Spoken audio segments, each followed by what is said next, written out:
రెడ్డి దగ్గరకు వచ్చి నీకు ఇది ఇస్తే ఈ పని అని అడిగే ధైర్యం ఇంతవరకు ఎవరు చేయలే, ఎవరు లోపలికి కూడా రాలే. ఓకే ఓకే, మీరు ఎడ్యుకేషన్ శాఖను కూడా మీ దగ్గర పెట్టుకోవడం వెనక రీజన్ ఇదేనా?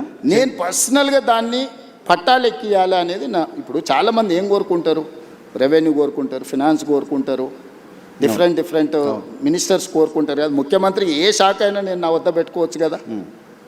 ఏం పెట్టుకున్నా, అర్బన్ ఇన్ఫ్రాస్ట్రక్చర్ చేయాలనుకున్నా, మున్సిపాలిటీ పెట్టుకున్నా, స్ట్రక్చర్డ్గా డిజైన్ చేయాలి. ఎడ్యుకేషన్, ఈ సమాజాన్ని పునర్నిర్మించాలనే కోరిక నాకుంది.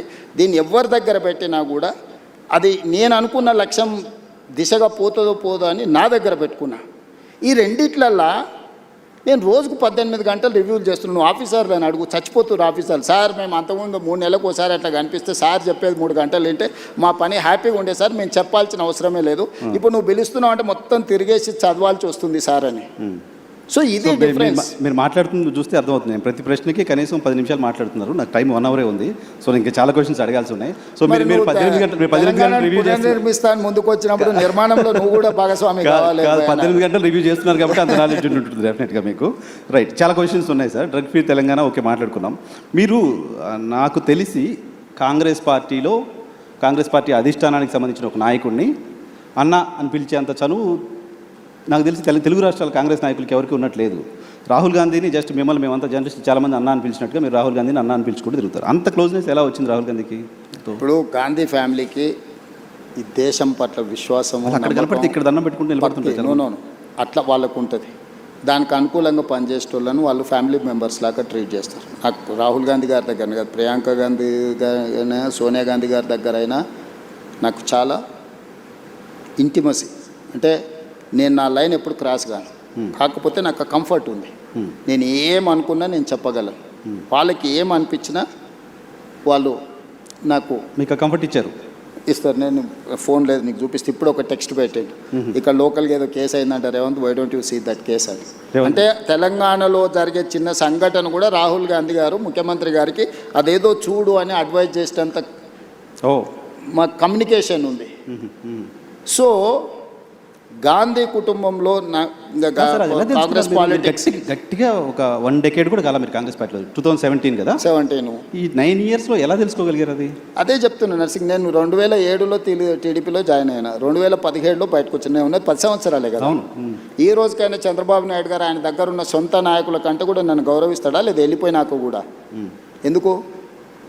నార్మల్గా వెళ్ళిపోయిన తర్వాత ఒక పార్టీని వదిలి ఇంకో పార్టీలకు పోయినా, ఒక నాయకుడిని వదిలి ఇంకొక నాయకుడి దగ్గరికి పోయినా వాళ్ళ మధ్యలో సత్సంబంధాలు ఉండగా ఎప్పుడైనా చూసినాం ఈ దేశ రాజకీయాలలో? ఎక్కడైనా కానీ చంద్రబాబు నాయుడు గారికి నేను ఎదురుపడ్డప్పుడు ఆయన కళ్ళల్లో ఏం కనిపిస్తుంది ఒకసారి చూడు. డెఫినెట్గా ప్రేమగా చూస్తారు. నా పట్ల గౌరవం, ప్రేమ అనేది ఉంది కదా. That is what my conviction. నేను ఒక నాయకుడితో పనిచేస్తే 100% ఆ నాయకుడితో నిలబడతాను. నేను పార్టీని వదిలే రోజు కూడా ఇక్కడ చెప్పలే, విజయవాడకు పోయి చంద్రబాబు నాయుడు గారిని కలిసి, సార్ నాకున్న పరిస్థితి ఇది, మీ వల్ల నాకు పార్టీ వల్ల అన్ని రకాల ఉపయోగము ప్రయోజనం జరిగింది, కానీ నేను అనుకుంటున్న పర్పస్ కానీ ప్రజలు కోరుకుంటున్న లక్ష్యం కానీ ఇక్కడ ఉంటే కుదరదు, కాబట్టి నేను ప్రత్యామ్నాయంగా నేను వెళ్తున్నా అని చెప్పి నేను అక్కడి నుంచి వచ్చిన. నేను ఎప్పుడు కూడా నా రిలేషన్ని నేను స్ట్రెయిన్ చేసుకోలేదు. నా లీడర్కి నేను అబద్ధం చెప్పలే. ఓకే, ఏదున్నా ఉన్నది ఉన్నట్టు మాట్లాడమే నా స్ట్రెంగ్త్. కాదు సార్, రాహుల్ గాంధీ గారికి మీరు గోల్ పెట్టుకున్నారు. నాతో 2006-7 ప్రాంతంలో నేను ముఖ్యమంత్రి అవుతా అని చెప్పారు. నాతో పాటు చాలామంది జర్నలిస్ట్ ఫ్రెండ్స్ చెప్పారు. కొంతమందిని మా వాళ్ళని మంత్రులను కూడా చేస్తామని చెప్పారు. మంత్రులను చేయలేదు కానీ చాలామంది మా జర్నలిస్ట్ ఫ్రెండ్స్కి అవకాశాలు కల్పించారు. Thank you. సో మీరు రాహుల్ గాంధీ గారికి చెప్పొచ్చు కదా, ఆయన కూడా గోల్ పెట్టుకొని నేను ప్రధానమంత్రి కావాలని. గోల్ ఉందా అసలు ఆయనకి? గోల్ పెట్టుకున్నారు, దానికోసం పనిచేస్తున్నారు. రాహుల్ గాంధీ గారికి చాలాసార్లు చెప్తున్నా, కాంగ్రెస్ను అధికారంలోకి తేవాలనే గోల్ ఉంది ఆయనకు, కానీ ఆయన ప్రధానమంత్రి కావాలనే దాని మీద ఆయన కోరిక లేదు. గోల్ ఉంటేనే కదా దానికోసం. నేను చాలాసార్లు మొన్న మా చింతన్ శిబిర్ ఇక్కడనే రాజ్ ఠాకూర్ జిల్లా ప్రెసిడెంట్ ఉన్నాడు కదా, మొన్న మా చింతన్ శిబిర్ జిల్లా అధ్యక్షుల ట్రైనింగ్ జరిగింది ఆంధ్రప్రదేశ్, తెలంగాణ, వికారాబాద్లో.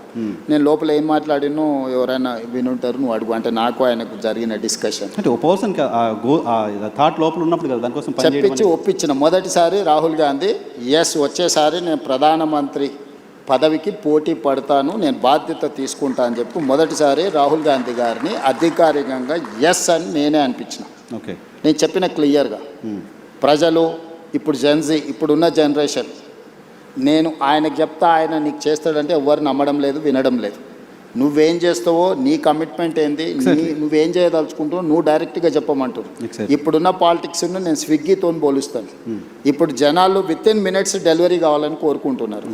పొద్దున ఆర్డర్ ఇస్తే రాత్రికి వచ్చే దాని మీద లేరు జనాలు, కావాలి కొత్త ఆర్డర్ మరి రెడీగా ఉంటారు.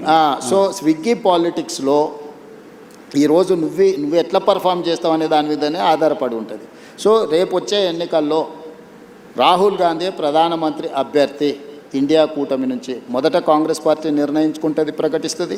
తర్వాత ఇండియా కూటమిని కన్విన్స్ చేస్తాం. ఇండియా కూటమిలో ఉన్న మిత్రులు నాకు చాలామంది మిత్రులే, వాళ్ళందరితో నేను కూర్చోబెట్టి మాట్లాడి సంవత్సరం ముందే అధికారికంగా రాహుల్ గాంధీ గారు రేపు జరగబోయే ఎన్నికల్లో ప్రధానమంత్రి అభ్యర్థి రాహుల్ గాంధీ గారికి ఓటేయండి, ఈ దేశానికి ప్రధానమంత్రి అవుతాడు, రైతుల కోసం ఏం చేస్తాడు, మహిళల కోసం ఏం చేస్తాడు, విద్యార్థుల కోసం ఏం చేస్తాడు, నిరుద్యోగ యువకుల కోసం ఏం చేస్తాడు, పరిశ్రమల కోసం ఏం చేస్తాడు, అదేవిధంగా కాస్ట్ సెన్సెస్ విషయంలో ఏం చేస్తాడు, లేకపోతే ఉన్న అదర్ సోషల్ ఇష్యూస్ మీద ఏం చేస్తాడు, ఒక పాలసీ డాక్యుమెంట్ తీసుకొచ్చి ప్రజల ముందు పెట్టి ప్రజల్ని మ్యాండేట్ కోరుతాం. ఓకే సార్, మీరు ఇప్పుడు ఆంధ్రప్రదేశ్లో కాంగ్రెస్ పార్టీ చివరి ముఖ్యమంత్రి, తెలంగాణ వచ్చిన తర్వాత మీరు మొదటి ముఖ్యమంత్రి. కాంగ్రెస్ పార్టీ ముఖ్యమంత్రులకి ఎవరికీ లేని ఒక ప్రివిలేజ్ కనపడుతుంది. మీరు సౌత్ ఇండియాలో కాంగ్రెస్ పార్టీకి సంబంధించిన ఫేస్గా కనపడుతున్నారు. కేరళ ఎలక్షన్లో క్యాంపెయిన్గా చేయడం కావచ్చు, తమిళనాడు వెళ్ళి అక్కడ మీటింగ్స్ అటెండ్ చేయడం కావచ్చు. సో సిద్ధరామయ్య కంటే కూడా సౌత్ ఇండియాలో ఉన్న కాంగ్రెస్ ముఖ్యమంత్రులు మీరు ఎక్కువ పాపులర్గా కనపడుతున్నారు. సో సౌత్ ఫేస్గా రేవంత్ ఎమర్జ్ అవ్వడం వెనక రీజన్ ఏంటి? నేషనల్ పాలిటిక్స్ ఇంకేదన్నా మీరు సీఎం కావాలని గోల్ అయిపోయింది, వేరే గోల్ ఏమైనా పెట్టుకున్నారా? లేదు నర్సింగ్, నేను 10 years 2034 వరకు ఏ గోల్ లేదు. 1994లో 2 సార్లు తెలుగుదేశం పార్టీకి అధికారం ఇచ్చారు. 2004 నుంచి 2 సార్లు కాంగ్రెస్ పార్టీకి అధికారం ఇచ్చారు. 2014 నుంచి 2 సార్లు బీఆర్ఎస్కి అధికారం ఇచ్చారు. 2024 నుంచి 2 సార్లు నాకు అధికారం ఇస్తారు ప్రజలు. నాకు స్పష్టత ఉంది. 2034 వరకు ఇక్కడనే ఉంటా, ఈ ప్రజల కోసమే పనిచేస్తా. $1 trillion ఎకానమీని అక్కడికి తీసుకెళ్ళి 2047కి $3 trillion ఎకానమీ ఏదైతే మన నరేంద్ర మోడీ గారి ముందు స్పష్టంగా చెప్పినో, భారతదేశం $30 trillion ఎకానమీ ఏదైతే వికసిత్ భారత్ 2047 లక్ష్యంగా పెట్టుకున్నారో, ఈరోజు మనము 3% లోపల జనాభా ఉంటే 5% జీడిపి కంట్రిబ్యూట్ చేస్తున్నాం. రేపు ఇదే జనాభా 10% జీడిపిని దేశానికి కంట్రిబ్యూట్ చేసే ప్రణాళికలు, దానికి రోడ్ మ్యాప్, దానికి భవిష్యత్ ఏ రకమైన విధానాలు తీసుకోవాలనో 2034 వరకు ఇక్కడనే క్షేత్రస్థాయిలో ఉండి ఈ పనులు చేస్తాను. సార్ అది నమ్మకమా? 10 ఏళ్ళు ఇస్తారు లేని నమ్మకమా? పక్క రాష్ట్రం ఆంధ్రప్రదేశ్లో 5 ఏళ్ళకి ప్రభుత్వం మారింది, డిఎంకే ప్రభుత్వం తమిళనాడులో కూడా 5 ఏళ్ళకి మారింది. నా జీవితంలో నేను జడ్పీటీసీ అవుతా అనుకున్నప్పుడు జడ్పీటీసీ అయినా, నేను ఎమ్మెల్సీ అవుతా అనుకున్నప్పుడు ఎమ్మెల్సీ అయినా, ఎమ్మెల్యే కావాలనుకున్నప్పుడు ఎమ్మెల్యే అయినా. 2014లో ఎంపీ అవుతా అని చాలా ప్రయత్నం చేసింది, నీకు కూడా తెలుసు కదా. కాకపోతే 19లో అయినా అదే మల్కాజ్గిరి నుంచి, 14లో కూడా మల్కాజ్గిరి నుంచి అవుతా అని చెప్పి తెలుసు కదా. అక్కడ మిస్ అయినా కూడా 19లో మళ్ళీ అక్కడ నుంచి అయినా. జిల్లా పరిషత్ మెంబర్ ఉన్నప్పుడే తెలంగాణ వస్తే తెలంగాణకు ముఖ్యమంత్రి అవుతా అని చెప్పిన. అవునా? నాతో చెప్పారు, నీతో చెప్పిన కదా, నీకు గుర్తుంది కదా. ఆ రోజు రాజశేఖర రెడ్డి గారు, చంద్రబాబు నాయుడు గారి నాయకత్వం ముందు తెలంగాణ ఎక్కడి నుంచి వస్తుందా, పిచ్చి బ్రహ్మలు అని మాట్లాడిన వాళ్ళు కూడా ఉండరు కదా. వచ్చింది కదా, వచ్చిన తెలంగాణకు ముఖ్యమంత్రి అయినా కదా. ఈ రోజు కూడా నేను చెప్తున్నా 34 వరకు నేను ఉంటా. Confidence sir? నేను ఈరోజు నీ ముందర చెప్పిపోతున్నావు, నువ్వు దాచిపెట్టుకో. 34 తర్వాత నేను జాతీయ రాజకీయాల వైపు పోయినప్పుడు ఆ రోజు వచ్చి నువ్వు అడుగు. ఆ రోజు చెప్పి 34 వరకు ఇక్కడ 34లో గెలిస్తే కూడా రేవంత్ రెడ్డి సీఎంగా ఉండరు, వెళ్ళిపోతారు. 34 తర్వాత మొత్తం 100% సీట్లు గెలిపించి కాంగ్రెస్కి అధికారం ఇచ్చినా కూడా నేను ముఖ్యమంత్రి పదవి తీసుకోను. నేను తర్వాతి తరానికి బదిలీ. చాలా పెద్ద స్టేట్మెంట్ ఇస్తున్నారు సార్. పెద్ద స్టేట్మెంట్ నీకు చెప్తున్నా, అందుకే నీకు చెప్పాలని నీకు చెప్తున్నా. ఓకే, ఎందుకంటే నీకు ముఖ్యమంత్రి అని చెప్పిన రోజు నువ్వు ఆశ్చర్యపోయినావు, అది ఎట్లా సాధ్యం, జడ్పీటీసీ ముఖ్యమంత్రి అవుతాడా అని. ఆశ్చర్యం పోలే, మేము అనుకున్నాం కదా, మాట్లాడుకున్నాం చాలా సందర్భాల్లో. రోజు ఎవరైనా ఒక జడ్పీటీసీ ఇండిపెండెంట్గా గెలిచి రాష్ట్రం వస్తే నేను ముఖ్యమంత్రి అవుతా అంటే ఎవరైనా నమ్ముతారా? నమ్మరు కదా. సో ఇది నోట్ చేసి పెట్టుకోవచ్చు. 34 తర్వాత రేవంత్ రెడ్డి తెలంగాణ. ఈ రోజు మాట్లాడే ప్రతి మాట నువ్వు దాచిపెట్టుకో నీ లైబ్రరీలో, నీకు అవసరమైనప్పుడల్లా చూసుకో. నేను ఈ రోజు చెప్తున్నా 34 వరకు నేను ముఖ్యమంత్రిగా. 34 తర్వాత పార్టీ ఎవరిని చేస్తే వాళ్ళని ముఖ్యమంత్రిని చేస్తాను, నేను గాను. అవకాశం ఇస్తే కూడా మీరు నేను తీసుకోను, నాకు తెలుసు నా లైఫ్.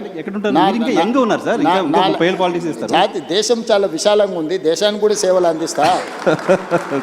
జాతీయ స్థాయిలో నేను నా అనుభవాన్ని దేశం కోసం పంచుతా. నాకు దేశం పట్ల భక్తి ఉంది. నేను ముందే మన మోడీ గారి ముందర చెప్పిన, పైలా దేశ్ దూసరా జనతా తీసరా దల్, అంటే మొదట దేశము, తర్వాత ప్రజలు, తర్వాత పార్టీ, తర్వాత నేను. సో నాకు ఒక స్పష్టత ఉంది. ఈ స్పష్టతలోనే ఇక్కడి వరకు వచ్చిన. సో మీరు నాకు 2006లో జెడ్పీటీసీ